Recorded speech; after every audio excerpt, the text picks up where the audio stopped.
left you rather in the air at the end of the last one, and I simply said to you, this is a situation that must be fixed, this whole business of how we handle our arrival here on the planet. The mechanics of fixing it are, of course, quite simple, but all we have to do is improve the way in which we deal with the whole process of birth.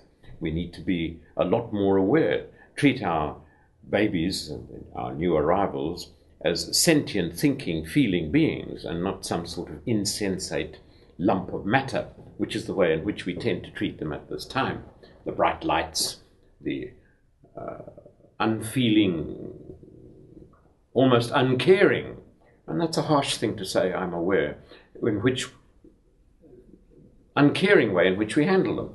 It really is not good enough, and it needs to change. The real problem with that is the abuse that goes with it.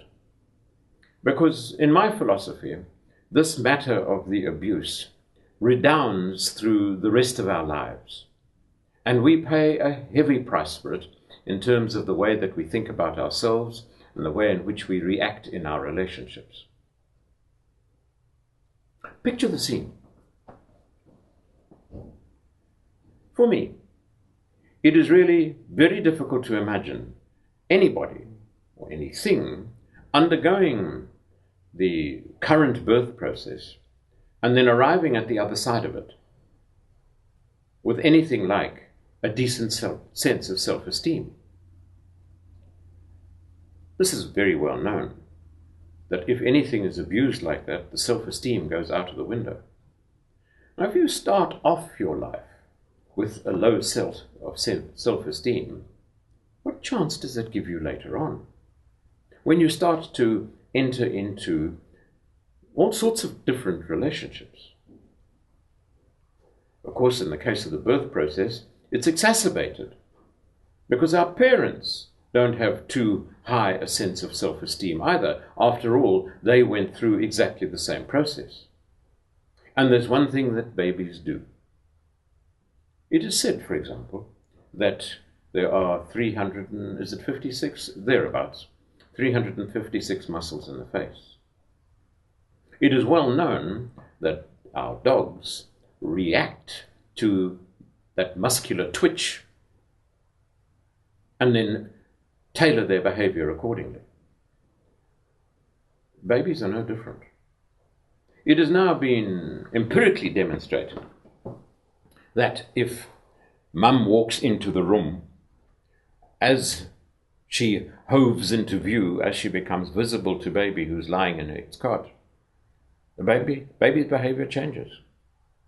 It starts to put on an act. It waves its arms in the air, it gurgles, it smiles.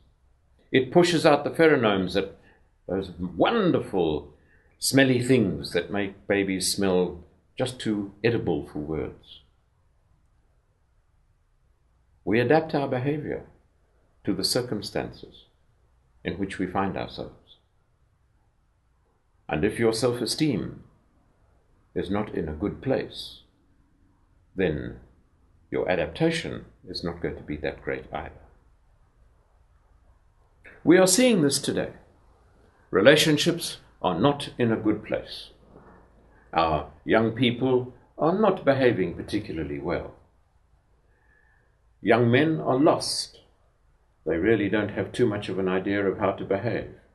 You see this as soon as there's any kind of social unrest. It is always the young men that are to the fore.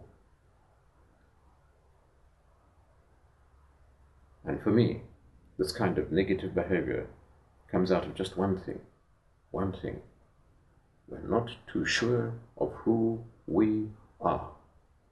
And I think that we could go a long way to improving that situation, to mitigating that situation, if we simply had a long, hard look at how we welcome our new babies, of how we allow them to come into the world.